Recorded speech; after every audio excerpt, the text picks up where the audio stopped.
From Pleb Lab in Austin, Texas, this is Stacker News Live! Hello, ladies and gentlemen. Welcome back to another exciting episode of Stacker News Live. I'm Negan. This is, Keyaneth. Wait, what? What is it? My name is Keyaneth. Keyaneth? Brother Keyaneth. Welcome to Pleb Lab. See, this is my Negan costume. Thank you. Look at this. You ruined the Walking Dead show. It was it was a decent show. I mean, it was unraveling already, but then you just came and you really ruined it. Yeah. How's been your week? It's been a crazy week. It's been a good week, I think. Yeah. What happened this week? I don't even remember. Oh, I went to Austin Bitcoin Design Club and we got roasted there. Roasted bad. What did you think? It was eye-opening to me. I didn't realize how Clubhouse-y Stacker News was. Yeah. I mean, I think the fact that a lot of people didn't, so some of the things that they mentioned was that, if a lot of people didn't even know what, like once they landed on the landing page, they didn't even know where they were. So that was like one thing that's like, oh, that's maybe not great. And then some other things were just like spacing stuff. We talked a lot about like subtle UX things as you're like navigating through comments. Another one was, what was it? Oh, it's like all the drop downs and stuff. Yeah. I think are confusing. I watch Car like get confused by them. Yeah, it was interesting that there was just a lot of like when they pointed it out, it was obvious. I was like, oh yeah, of course. Yeah, this makes sense. I never noticed that. So for me personally, I've been using it for since as long as you had it almost open. So for me, I've just gotten accustomed to it. Yeah, same. Yeah, it's weird. No, I mean, that's what happens. You get desensitized to certain things, but even Topher, who's used Stacker News for a long time, had a lot of things to say about it. And then a lot of people who use the site regularly had quite a few things to say about certain things that they didn't like, maybe things that have been introduced more recently. But Topher was really upset about some of the space, some of the stuff I've already fixed, but like the simple stuff. But yeah, it was definitely eye-opening. It was pretty cool. I liked it a lot. Yeah, you took it in stride. I was really shocked. There was obviously I was the only one complaining about the cowboy hat. Surprisingly, a lot of people just didn't know what that was. Like people were like, I don't know what that is. Like, how would I know what that is? I was trying to get a round of applause going for no cowboys, but couldn't get the room going for that. No, because the whole point is you're not supposed to know what it is. It's an Easter egg. Some people don't like Easter, maybe. As a pilgrim, I love Easter. Oh Lord. It's my favorite holiday after Thanksgiving. Oh Lord. You're gonna have to pull out this bat. Keep this bat close. Cool. Soulless Negan here.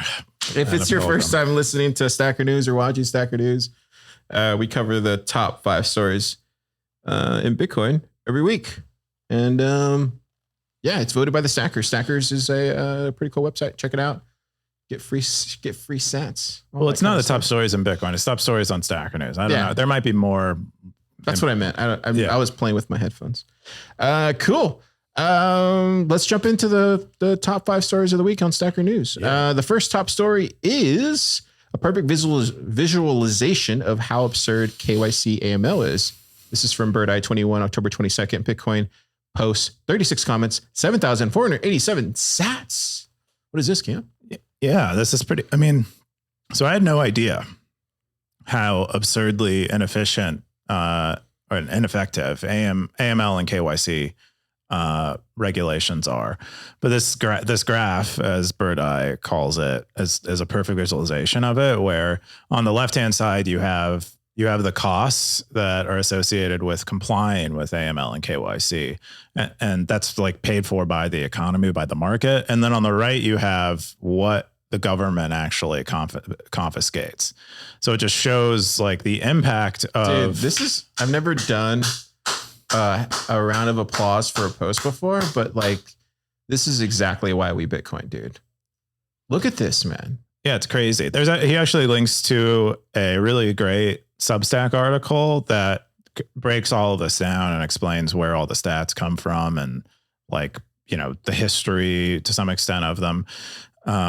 But it kind of goes to show that like if you're implementing, like this is like a great case, this is a great example of implementing something and not measuring its impact and continuing to double down on something you implemented without measuring its impact. And that's, so that's what these policies are. They're like this, they're extremely ineffective, yet there's I feel like every couple of months, there's a new regulation someone's trying to pile on top of these, so crazy, dude. Yeah. And this is I wonder if he added in the, just the infrastructure as well too. You probably did. And then just if you think about it, just like on a local level, all the extra jobs that probably shouldn't be there, extra buildings that aren't being used. I mean, and taking into account that, he probably didn't even account that. And I mean, who knows? The main top comment was from OCI00. He said, or she said, as someone working in the financial industry, I can confirm that KYC requirements imposed by the EU are kind of nuts for every financial institution, not only because to some extent they harm privacy beyond any reasonable suspicion that someone can commit money laundering, but the fact just mentioned creates a very dangerous way of thinking. Basically, European policymakers are telling financial institutions operate as if all your clients are fraudsters, even if there's no reasonable proof of this fact. I find this deeply disturbing and borderline disgusting, to be honest. And then you got Blockchain Boo coming up right behind it. Why don't the constituents in the EU ever change this law? Do they have a lobby problem like the US? And then he goes into it a little bit more. What do you think, Keyan? Yeah, I mean, I think this is a problem in all governments. I think they have like kind of a herd mentality, and so one of them begins doing something and seems they're like very emphatic about how effective it is and how much good it's doing, and then a bunch of them do it too. I was listening to a podcast with Natalie Smolinski recently, and she described a phenomena where a lot of legislators, when they get into office, because it's their job to legislate, what they begin doing is pushing laws, even laws they don't really have much interest in, because they need to show something next time there's a vote on who gets to run. And it's like, well, I participated in all these things. Look at me. I did things while I was here. And I think that's kind of interesting. So I think that's a lot, a large extent how the government is run overall. Like the incentives are whack. Like they don't line up. Yeah. You also have Two Large Pizzas jumping in. He says, you make a good point, but I'll raise you one more. Does KYC actually stop the criminals at all? Perhaps the criminals are not stupid and they still manage to flow their funds around regardless of KYC. Then he shows this graph right here, and I can't really see it, but yeah, it's pretty clear that it doesn't. Yeah, there's a whole bunch of news going on right now about Elizabeth Warren is trying to crack down on crypto stuff because she somehow, there was like a Wall Street Journal article or a Bloomberg article or something that that said that Hamas had like $130 million in crypto funding, which has largely been discredited. But and then so when they try to figure out like how actually Hamas received its funding, it's using traditional banking things. It's using credit cards. It's using normal banking institutions. They're getting around, like, even despite all these things existing, they're not in their way. Yeah. So, dude, fantastic post. Yeah, very good. This is like a high signal post here. I love this kind of stuff. Yeah, I love the research. Keep it up, stackers. Great job, Bird Eye. The next top story is how Finney was not Satoshi Nakamoto. This is from Coob. How dare you, Coob? October 21st, Bitcoin post, 48 comments, 4,763 sats.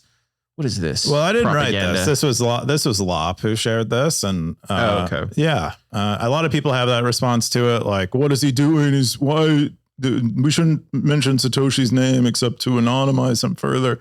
And I think he's actually doing that here. Basically, what he's done the research himself, because despite what we say, we're all extremely curious who the heck Satoshi is, and he basically shares here.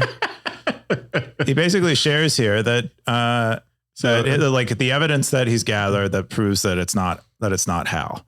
And, it's pretty good. Evidence that's hard to refute, like Satoshi sending emails, message board posts when Hal was known it's like a fact. He was engaged in a marathon.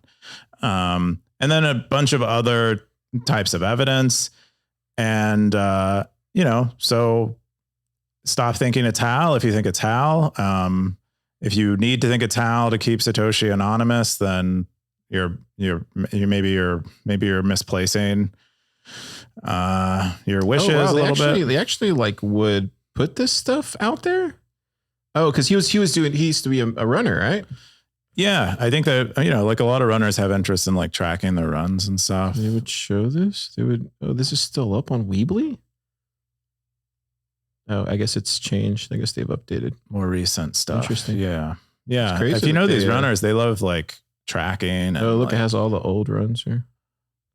It's crazy. Yeah, and then what else happened?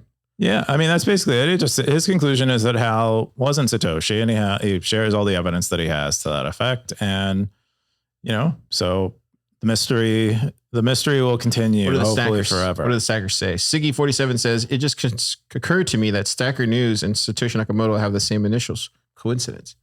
I guess I think it is. I mean, it must be. Then Darth Coin says you revealed the mystery. Car and Cube are the ones hiding behind. No, I'm not that smart. I think it's Car. I think Car is Satoshi, guys. No, I actually think it is. I actually think it is. Has something to do with Hal. Like, I don't know who it is. I don't know anything. I'm just a pleb. But I would imagine. Yeah. So I put it in here. I forgot I put this. Yeah. Super Testnet is a really good theory. He told me one time. I love his story. I think his story is like, it makes the most sense logically. Well, we'll have to get him on to tell it. Yeah, I know he probably forgot it by now, but I see. it was on a car ride, a long road trip. Darth Coin says Lop did a big mistake with this article, same like WikiLeaks did with the announcement they accept Bitcoin back in early years. Phew. Ooh, what does he mean by that?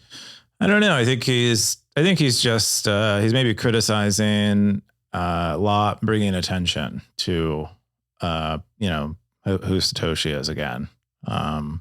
Saying there's maybe another, maybe this is kind of like a 3-4 stage thing that we're seeing here.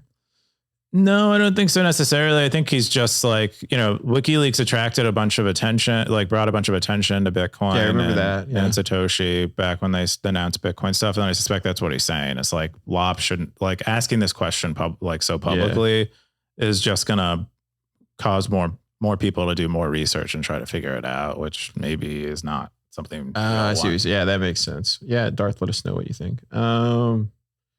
Yeah, dude, it looks like I love those.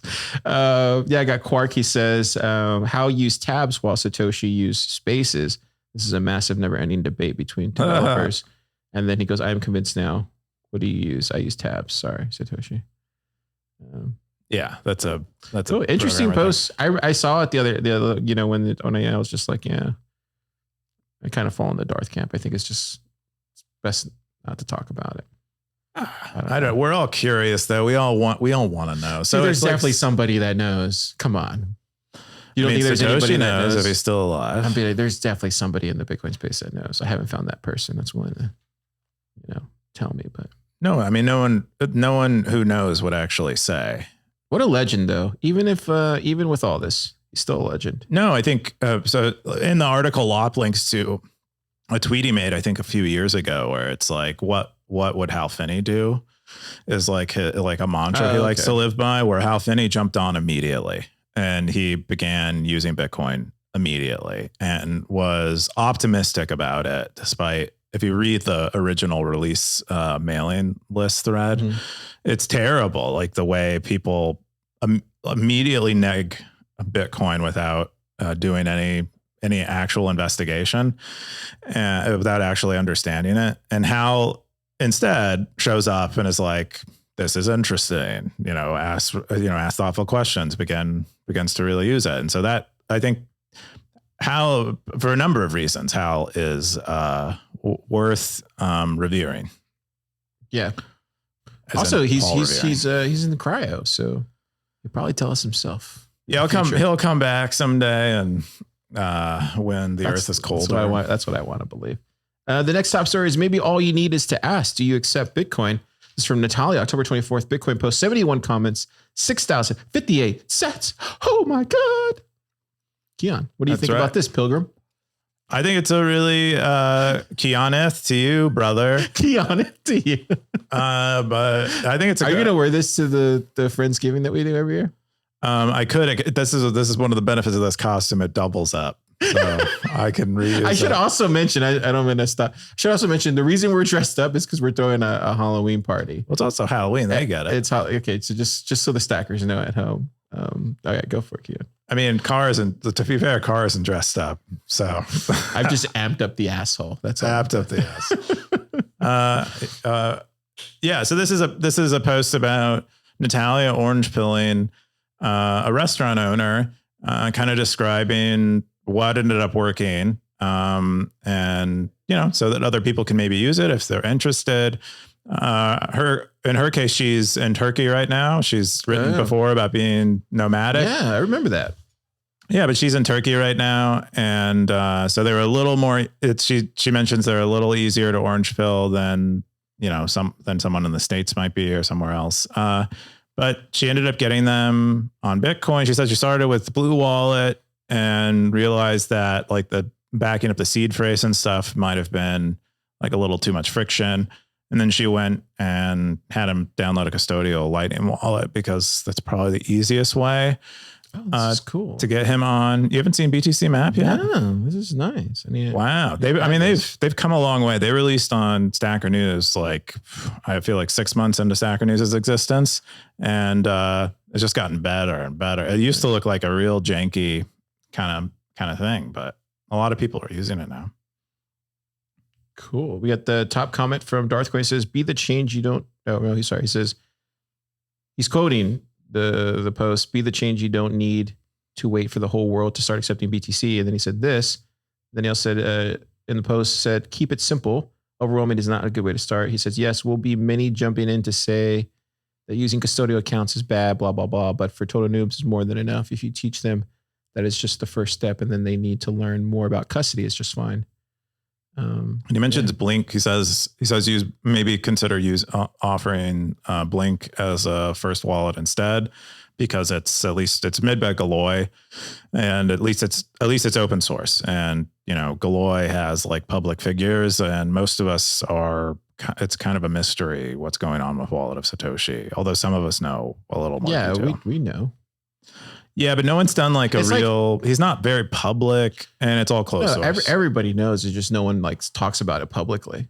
Should we just talk about it publicly right now? But I don't know. I only know what I've heard through secondhand people, so I don't know. Maybe it's probably best not to talk about it. I don't think it really matters. I did my own research a while ago. It was the same guy who did Living Room of Satoshi .com, which allows you to pay bills using Bitcoin and other cryptocurrencies, and he also did Wallet of Satoshi.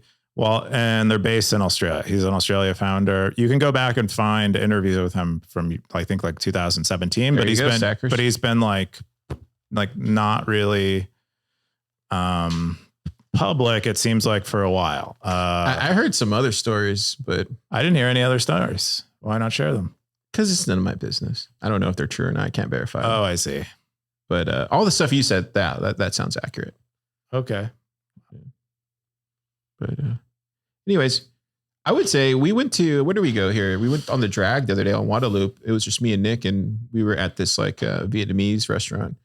And sure enough, we were like, "Do you accept Bitcoin?" They were like, "Sure." And we started talking about it, but obviously they weren't ready for it. So. Oh, so they said, sure, they accept it? Sure, they would if they knew how to do it, but. Oh, they didn't know how to do it. Okay. So I think maybe you're onto something there. Maybe, yeah. Say Wallet of Satoshi, and they're download this app. It's a lot of work. ZEUS also has that pay feature too, by the way. The what feature? You can set up ZEUS Pay. Oh, do they have a custodial wallet now? No, not a custodial wallet. Wait, is this only custodial? Is she only covering custodial stuff? No, she's saying the easiest way to orange pill someone who's unfamiliar with Bitcoin and in the context where you're paying them for something is probably have them do a custodial wallet. It's a good start. I don't know. I mean, we know Bitcoiners who are long-term Bitcoiners who still use Wallet of Satoshi. Yeah, that's true. You're one of them. I'm just kidding. I don't use it. I don't like it. The interface bothers me. It's too yellow. Maybe. I don't know. I think it's just there's something about it that I don't like. So you didn't get the joke. A stack of news is all yellow. I did get the joke. Okay. I just didn't want to make you think that you're funny. Because I don't want you to. Hey, here we go. You got to bring out the bat. Have any more awful all right. jokes. You got next top story. I built a jukebox on top of lightning. This is from Pecan. For October 25th, 36 comments, 8,258 sets. Yeah, this is so Pecan wrote, I feel like a few weeks ago, he links to the post. So it's 2 weeks here. He links to a post where he said he had an intention of building a lightning jukebox. And there were some people in the comments who were like, we're doing the same thing. Come help us. Apparently he didn't want to do that. He just wanted to write his own. So he ended up writing his own. Sounds like a Bitcoiner to me. Yeah. Went his own way. And this is it. ellen-jukebox.com. And it's open source. And he used Svelte. I don't know. I think the rest of the project is in TypeScript, but Car pulled it up a second ago. It's a very simple interface. Very simple. I was listening to it earlier today. It works. You just share a YouTube link. Play right here. Right? Yep. You hit play. Nothing. Well, it's changing songs. We'll probably get like the takedown thing or something. Yeah. But you share a YouTube link and you pay for it. And there you go. It looks, and then the more you pay, the higher. How does he get away from the ads though? I think maybe via the API, or he's using like a third party thing that strips everything out, allows you to download YouTube links or something. Oh wow. That's probably gonna. I don't think it matters at this point. I don't think YouTube cares about his. No, they've been putting up. Have you not seen the new YouTube thing where they put up like the blockers on it now? If you have a blocker on your browser, it'll come up now. It'll make you like sit through like a 10-second thing. I forget which computer I was on, but I've been seeing that lately. With Brave, I haven't had the issue. So okay. I don't know. Maybe. Interesting. Yeah. I got Bird Eye 21. It says, awesome idea. Need the pubs to adopt this. Could the saloon benefit from a jukebox? Yeah, that'd be cool. I thought it was an interesting idea. I got Pecan says, I've noticed the song loading is a bit slow under the hood. Optimization's coming soon. Then everybody else chimes in here. I'd be remiss not to say that Pleb FM is another really good one. The guys in Atlanta, or is it Pleb.fm? Pleb.fm. Yeah, this one's another. Oh, it's another one. But Alex, who we know, we have. We're trying to do like a whole thing tonight with Pleb FM. They're doing their hacker Halloween party in Atlanta. We're doing one, and then the Bitcoin Grow people are doing one as well too. But we're all going to use Pleb FM tonight, so it's kind of cool. But I think this is great though. It's really straightforward. Anyway, Pleb FM. Yeah, I feel like Pleb FM should get a little. Maybe they just don't really push it enough. Yeah, it allows you to create your own jukebox, and run it, independently, which is kind of cool. Yeah, it's really cool. Yeah. Alex did a great job. Yeah. The next top story is, can value for value replace ads? This is from Phaedrus. 26 comments. I say Phaedrus. 26 comments, 25,000K boost, 5,586 sats, October 20th, Bitcoin post. Yeah, I thought this was really great. I've been thinking, I had a friend visit Austin a while ago who was really into ads, and we discussed, and also into Bitcoin, and we discussed quite ads in Bitcoin and where that fits in. And he got me really bullish on the idea of peer-to-peer ads using Bitcoin. But in this post in particular goes into why ads might not get completely supplanted by such a model, and describes the things about the reason. He tries to list out the reasons why he thinks ad models have worked. Some of them are pretty insightful. One of the things he lists is smoothing out inequality, which is, rich people are seeing ads for luxury products, and the advertiser is likely getting paid more to show those ads to the rich people for those luxury products. And therefore the rich people are in a way subsidizing the people who are maybe getting ads for Mountain Dew or something. And that's one way to look at it though. I don't know if that's, yeah. Do you have a more, what did you say? I don't know what you're no, keep going. I'm sorry. saying. I didn't mean to interrupt. Yeah. So that, I think that he's listing out these reasons, and that's one reason why it's actually good, is that it helps the rich people are subsidizing maybe consumers with less means, and other things like you don't really need a payment system. Like you don't need the consumers to be cross border because they're, they don't, it doesn't matter. You can be in India and they can serve you ads. It's just information. It's digitally native. Would that subsidization happen though? And because we're in a fiat system. So you think that only exists in a fiat system maybe? No. Just because it's a Ponzi and you need more people to come into kind of like, Social Security and Medicaid and all that kind of stuff. You just need more and more people to come in and all that kind of, you know what I mean? I don't know what you mean. I think you might have something there that I would understand what you mean, but I think I need to flesh it out more. But initially thinking about it just feels, you feel like any moment the word subsidized triggered a line of thought for you. Is that what it was? No, it's not so much a trigger. I'm just trying to work through the mechanics of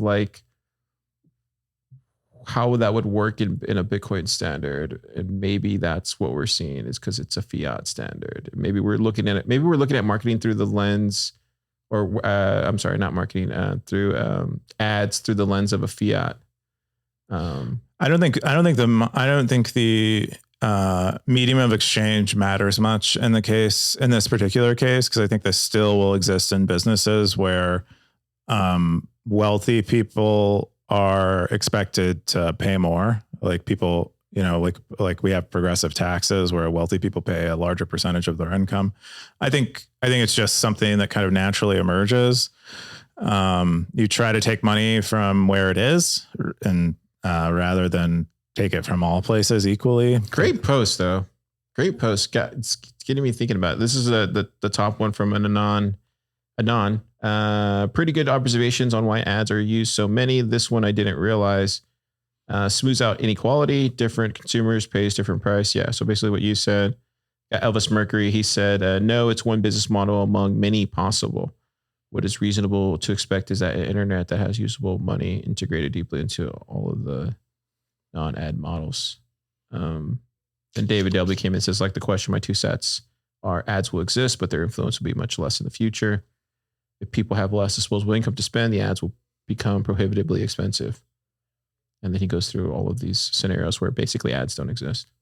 What do you think about that? Do you think ads will exist? Yeah, I don't see why they wouldn't. They're providing a service to both the advertiser and to people who are looking for new products. I was thinking it was going to get worse. And so my comment, I put it at the bottom.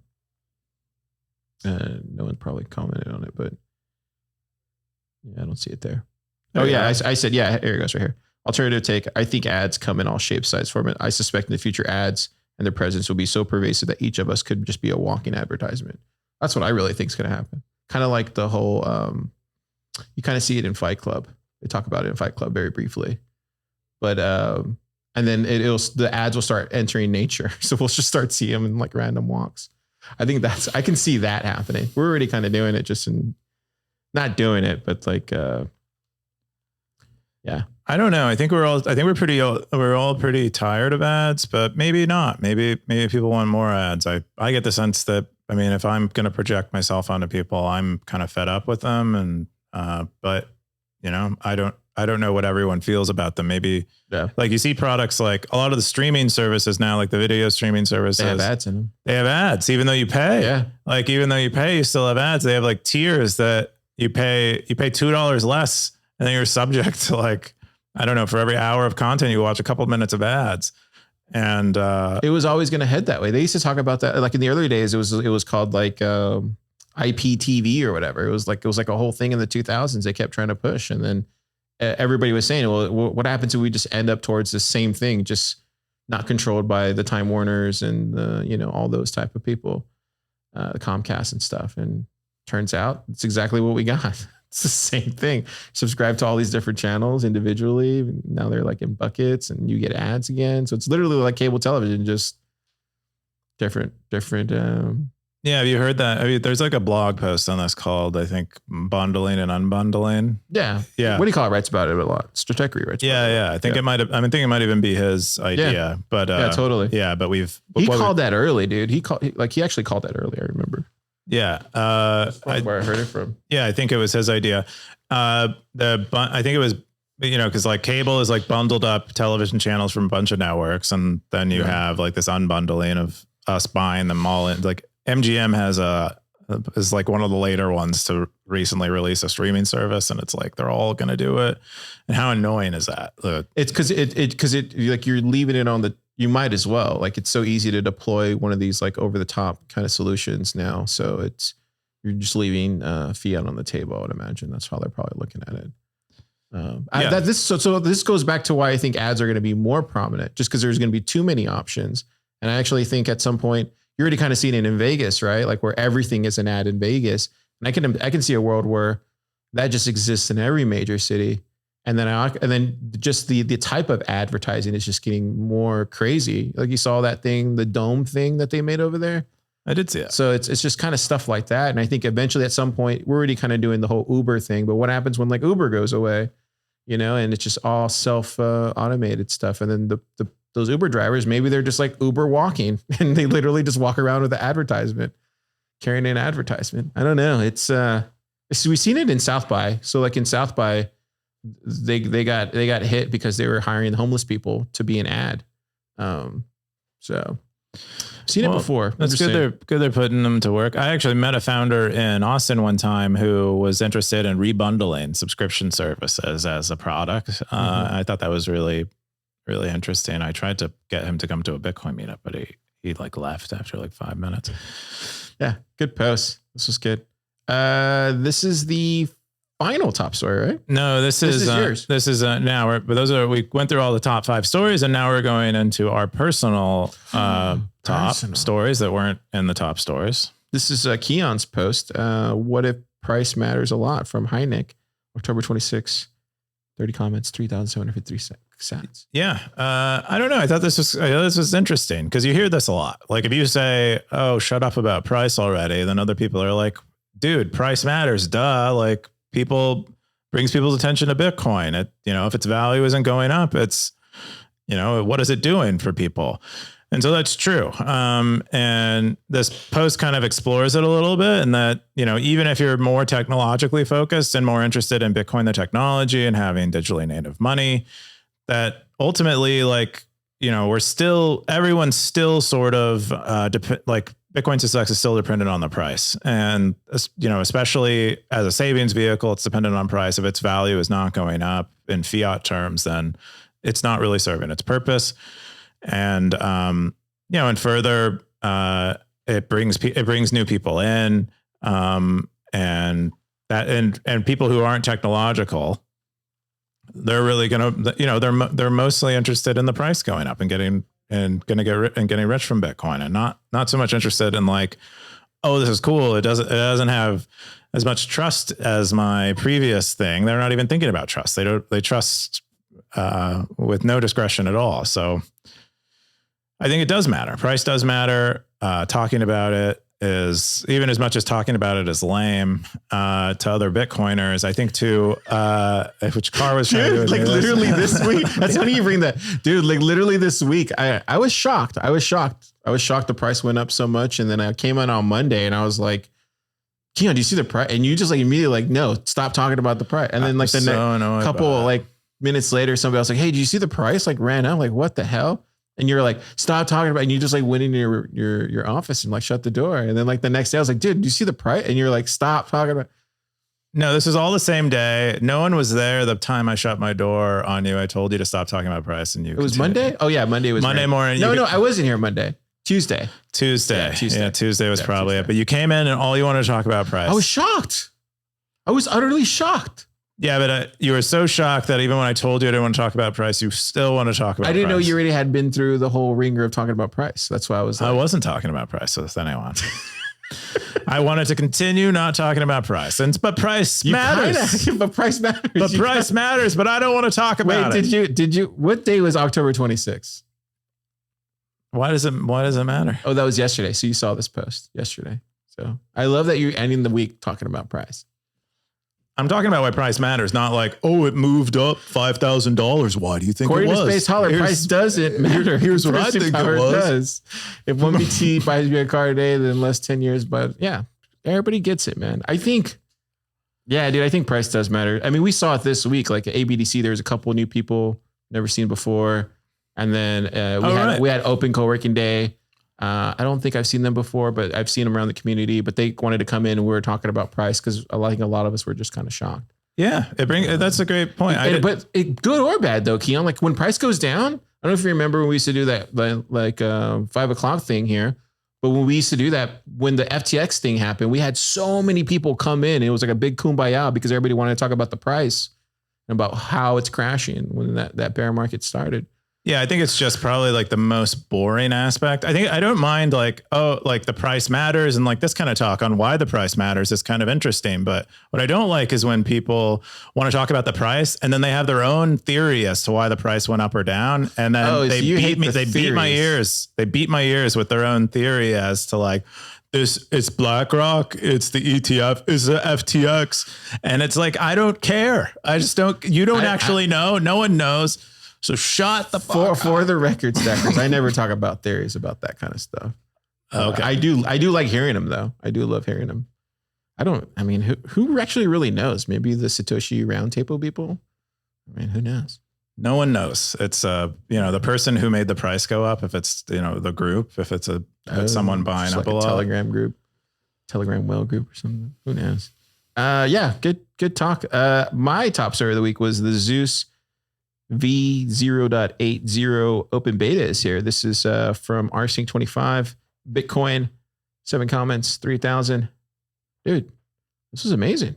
Yeah, I saw this. I haven't given it a test drive yet. Have you? No, I'm trying to update, but it doesn't look like I'm on that version when I try to. So I have to wait. Oh, maybe it's not available on the apps. Maybe you have to be on the test flight or something. I think so. Yeah, I saw this. I don't know. Yeah, I don't know why I didn't pay more it. attention to it. I think I've just accepted ZEUS as being amazing.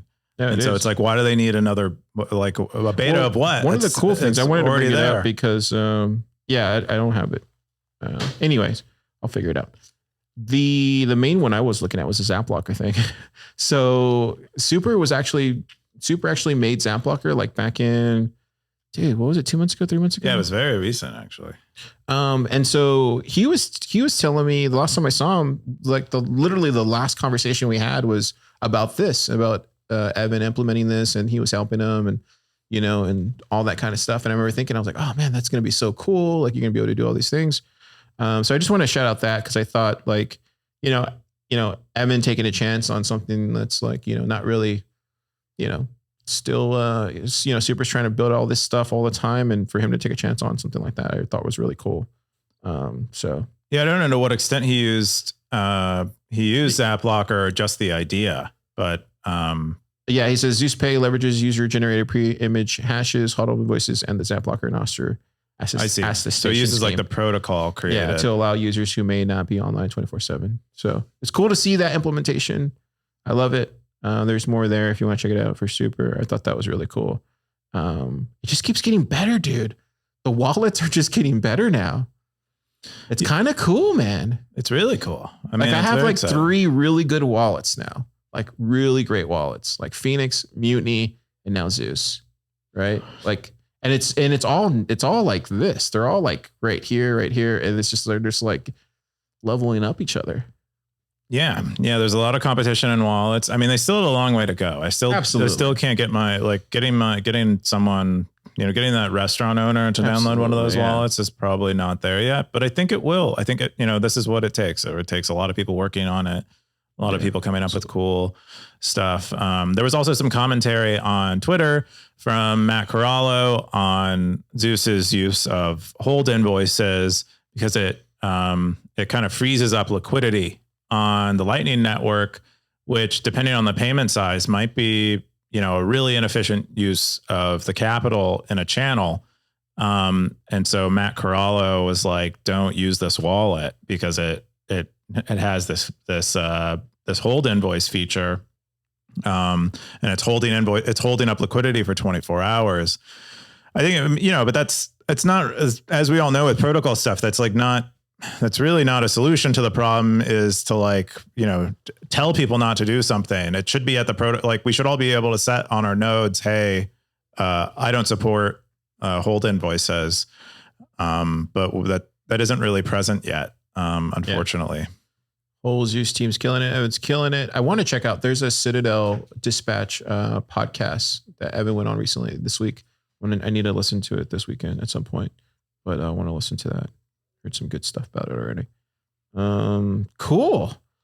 That's all the top stories of the week. We're going to jump. Oh no, we are going to jump into the meta now. What is this, Keyan? Oh yeah. This is our release. I think I released it earlier this week, but now we have what I'm calling gently personalized feeds. So now all of us are seeing things that we're zapping a little more frequently, or so we're like looking at your history of zapping, and using that to suggest to you things that you might like a little more. In a way that's still heavily informed by the consensus idea of what's good content. But it's just a very gentle personalization. Gentle personalization feature. Yeah. I haven't really noticed it too much. I think the only thing I've kind of noticed is I don't see my own post after I post it now. And I think before I would see it. I don't know why that is. You don't see your own posts? I do, only if I go to recent. But before I used to see it. But I need to play with it more. What do you mean you used to see it? I think it has more to do. I don't know if you remember the other day or during ABDC, somebody had brought that up. Like if you go, or it was Tony that brought that up, right? Where like if you go here, then you go here, then you go there, then you go there, it like doesn't take you back. I never noticed that, and then maybe that's just a new thing. Do you know what I'm talking about? I do know that, but that sounds distinct from you not seeing your own posts, unless you meant that. So when I post something, I won't see it until I go and search for it in recent. But I don't remember ever being that way. I remember I would go back and then I would see it on the front page, but I don't know if... No, your content would never show up on the front page unless people zapped it. What would it go back to then? Anyway. It would always take you to recent. So after you post something new, it takes you to recent. It's right at the top. Did that change? Nope. Still the same. There's something like that this week. Oh, I'll have to look at it. But you and I, before we started this podcast, we saw the difference. Oh, yeah. That was a huge difference. So yeah, just for the stackers at home, it sounds like you have to go in incognito mode to see that, right? To see global, to see what the consensus point of view is on what's top. You go in incognito mode and you will see consensus. But instead, people who aren't running a podcast covering Stacker News top stories, they go to top, they'll see what is... Yeah, because I'm logged in right now. Yeah, so Car's top is slightly different than Consensus's top. Not very much, like just the ranking of a few items are slightly different. And that's based on Car zapping certain stories over time. It's kind of saying that he likes the zapping of certain people, so we're showing him more of that, of the content from those zappers. And that's basically what the personalized feed is. Not a big deal, but that's like what will kind of eventually lead to Stacker News subs. And then you said subs. It's going to lead to subs. That was in the post text. I describe it being some of the work that's required ahead of doing subs the way I plan to do them. The other things that are here, we now have a delete bot. So if you want to like time a delete, you can do that. You just tag out delete. You can add text to links if you want. You have a default max fee for withdrawals. You can get all the transaction details you get in like a normal wallet. Where would you put the auto delete it? In your text. So in the little text area, you put add delete in one day and it'll delete for you. You're adding all these little small things. So it's kind of hard. And you said whatever, just to keep up with all this, or not you, the team is adding all these things. Like where would I keep up on all this stuff? Just a fact. You would go to changes in the footer. It has a list of all the changes that have happened over time. Oh, right here, changes. Okay. Yeah. So here, this is where you would see all of them. Yeah, but a lot of these things are things you don't need to be aware about. Well, the auto delete's cool. Yeah. Yeah. That's pretty cool. Yeah, but I mean, like a new user might not want to know about that yet, but there's not, I mean, unfortunately, without like completely interfering with your experience, I can't really tell you everything that's happened if you're not there. But have you tried? No, I'm just kidding. There's a the other thing is you can unsubscribe from your own threads. And then there was there was like a cool thing now. If you share like an old link from something that's like over a year old, we'll figure out what the year of the publication is, so that people know it's a slightly aged thing. Oh, and then YouTube embeds. But that's it. That's the release. Cool. We're gonna get into the top stackers. Hang on, I'll figure it. Don't tell me. I'm gonna figure this out one of these days. There we go, stackers. Week. Boom. What do we got? Wow, look at that. We got Siggy 47. Love it. It's just killing it. How did Got get Bird 200? Eye. Wait, can I go? Oh no, that's right. We were breaking the third wall here. Got Bird Eye 21. Got Coop. What are you doing back up there, Coop? I don't know. Get out of there. Should be farther down. Get him out of there. Well, yeah. We got Tobinator. Oh, Tobinator's new. Undisciplined. Darthcoin. Bitman. Woo! Look at that.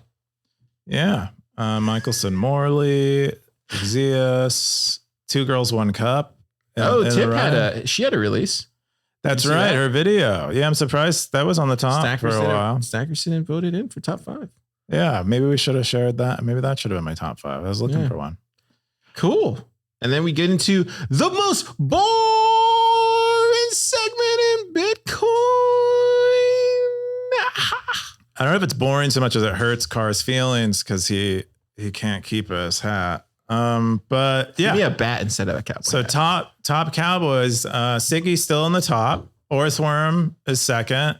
I'm now third. I think ZEUS fell out last week because he got sick and lost it one day.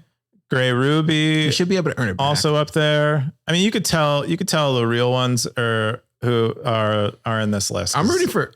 This is I'm just gonna every week now. I'm just gonna root for people. I'm rooting for Ben Carmen to get up there at the top.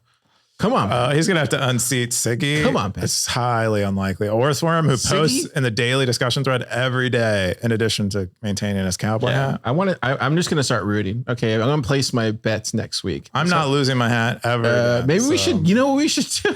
Let's just turn the cowboy segment to a gambling thing. You know there are people who are actually in the top who aren't listed here because they want to hide that they're in this top, but there are people who have even larger streaks than this. They're just hiding.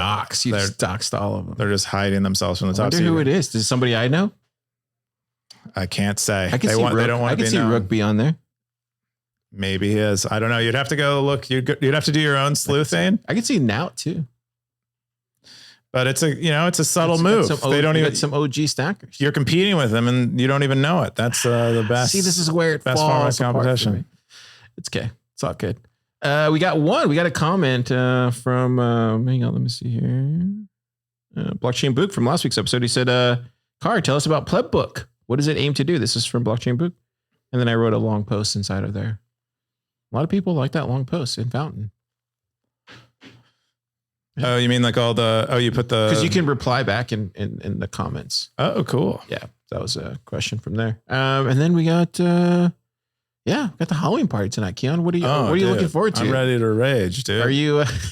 I'm ready to get, what do pilgrims do? I feel like they might square dance. Was that a thing? I don't know. Or maybe they just like, they're really stiff, but they kind of jiggle on the dance floor. I don't know. What do you, have you seen any funny costumes out there? I haven't seen. I saw someone putting a box on. What is that? I have no idea what that's going to be, but I thought that was pretty fun. I watched a scary movie last night. What did you see? Given that we're talking about Halloween a little bit, I watched. Oh God, it's like a hand. It's Idle Hands. No, it's a new movie with a hand. It's actually really good. A scary movie, but it's like these kids. They have an embalmed hand, and they use it like you can let a demon or an entity possess you for like a few minutes, and they use it as a party. With the bat. They use it as a party game. They want to do it. They do it like they're getting high. Yeah. And then there's like a whole scary story around it. Dude. It's actually a really, really fun story. I was watching Final Destination. Classic. Oh man, I want to rewatch. They've done like 10 of them, right? Yeah, 30, I think. No, they've done 30. No, just kidding. No, they've done like 6, I think, 6 or 5. I was so scared by some of the early ones. I never went back. No, Final Station's good. The first one's good. I think the last one actually connects to the first one, if I remember correctly. Okay. Yeah. This is before all the Saw stuff. The new Saw movie came out too. I know. I haven't seen that yet. I kind of want to watch it, even though I don't really like those kind of stuff, but it's just like, I have a soft spot for Saw. Saw's great. Hellraiser is another interesting. Oh, the new one? Did you see the new one? The new one is actually good. Oh, I can't watch that guy. That Mr. Pins. Oh yeah. It's as a kid, I was very scared, but it was quite good. Are you ready to boogie, Negan? Get ready to boogie. You're gonna Okay, cool. Keyan, you have yourself a great Halloween party. Stackers, you stay safe out there with the Halloween candy, Are you doing anything special on Stacker News for Halloween? Like you doing turning it orange, maybe?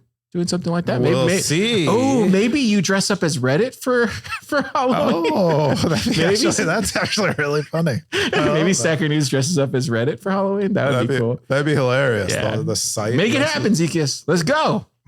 I don't know. It's a lot. It's a lot of work. A lot of work for a few days. But that'd be cool. We have some plans. I'm working on it some Easter eggs, some more Easter eggs. So Stackers, give yourself a great Halloween. Keyan. Zap.